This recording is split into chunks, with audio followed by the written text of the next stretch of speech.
Hello everyone, welcome to your channel in Rational English Classes।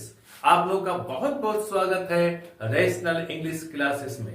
आज हम लोग पढ़ेंगे वॉइस के बारे में। वॉइस को हिंदी में वाच्य कहते हैं।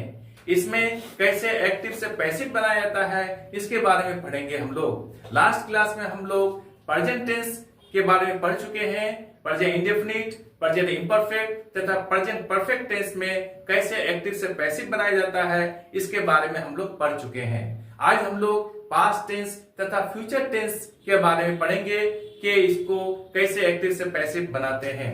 याद रखें, आप लोग वॉइस को पढ़ने के पहले टेंस को अवश्य पढ़ लें ताकि वॉइस आपको स्पष्ट रूप से समझ में आ जाए। आप लोग दूसरी बात याद रखेंगे कि ये जो है वॉइस ट्रांसफॉर्मेशन के अंदर में आता है।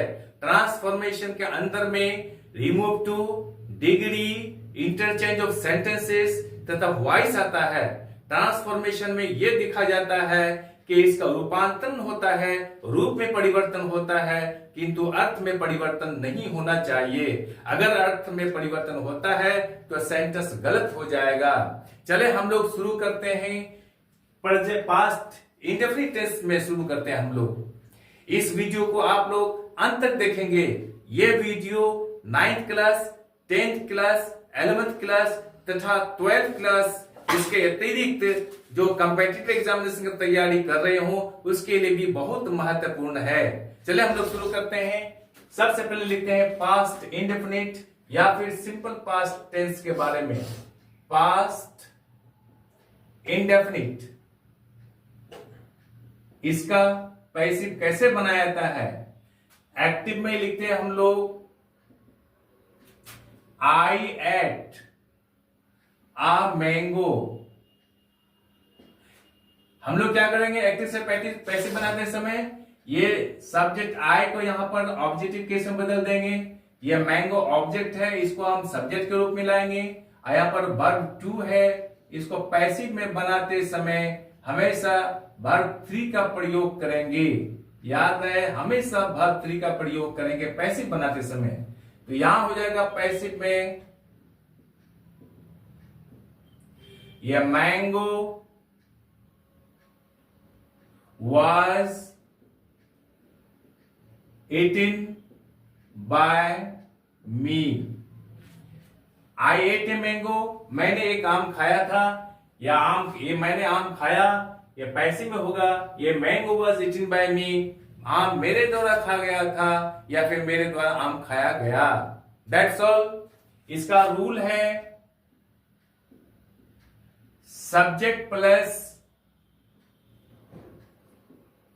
was, were plus verb three plus by plus object. इस रूल को आप फॉलो करेंगे।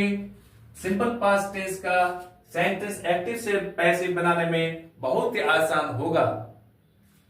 कुछ लोग यहां पर ये मैंगो यहां पर है या ऑब्जेक्ट के रूप में आया है तो यहां पर लोग ऑब्जेक्ट ही लिख देते हैं। कभी नहीं, ये गलत हो जाएगा।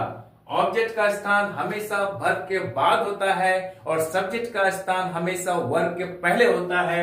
यहां पर वर्ब है एट, यहां पर आई, यहां पर सब्जेक्ट है तो वर्ब के पहले आया है, ये सब्जेक्ट होगा।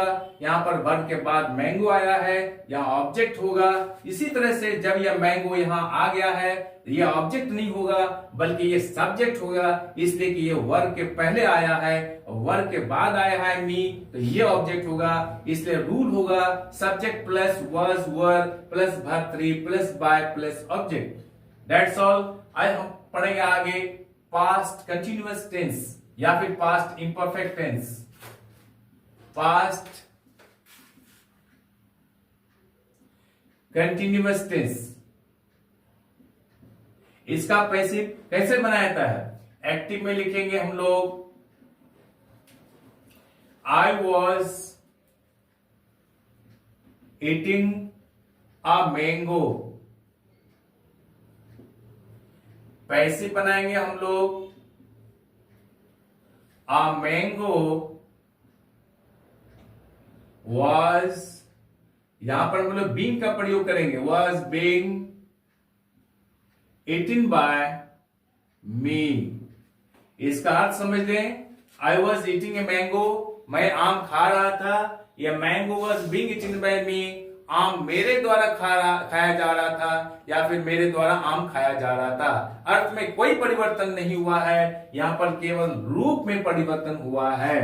इसका रूल है subject plus was oblique were plus being BEING plus verb 3 plus by plus object. इस फॉर्मूला को, इस रूल को आप हमेशा याद रखेंगे। नंबर 3 में हम लोग पढ़ेंगे past perfect tense. Past perfect tense का एक्टिव से पैसिव बनाने का तरीका है, यहां पर हम लोग लिखते हैं active he had eaten a mango। इसका पैसिव होगा a mango had been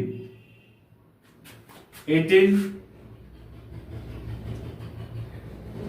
by he का यहां पर him हो जाएगा। इसका रूल है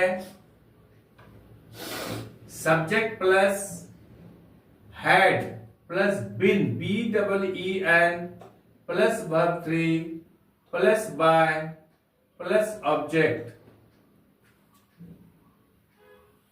पास्ट परफेक्ट कंटिन्यूअस टेंस का प्रयोग पैसिव वॉइस में नहीं किया जाता है, इसलिए हम लोग आगे बढ़ते हैं। फ्यूचर इंडेफिनिट या सिंपल फ्यूचर टेंस के बारे में पढ़ेंगे हम लोग। नंबर 4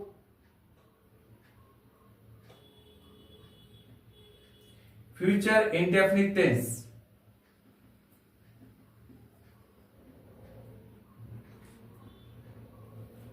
इसका एक्टिव होगा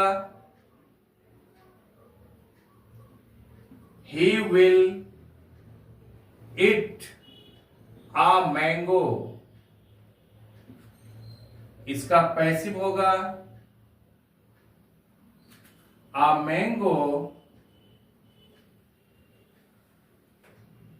will be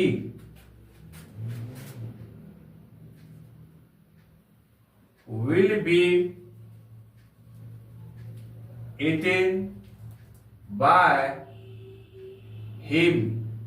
ही का यहां पर हिम हो जाएगा, और रूल है यहां पर subject plus shall oblique will